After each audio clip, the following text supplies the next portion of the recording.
छत्रपती संभाजीनगरमध्ये आज दिवसभर मराठा आरक्षण गोलमेज परिषद होणार आहे।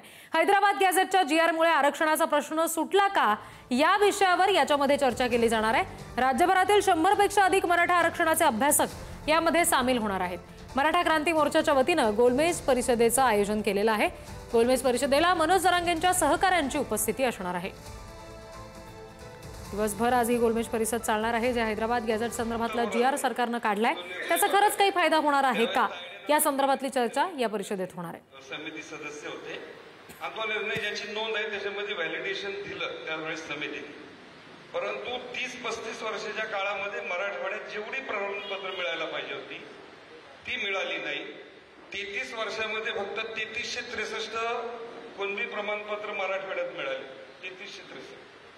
आणि मग शिंदे साहेब मुख्यमंत्री झाल्यानंतर आपलं ह्या ठिकाणचं जे आंदोलन झालं त्या आंदोलनामुळे नोंदी शोधल्या गेल्या आणि पहिल्या 11 महिन्यामध्ये 1,66,000 सर्टिफिकेट मिळाली।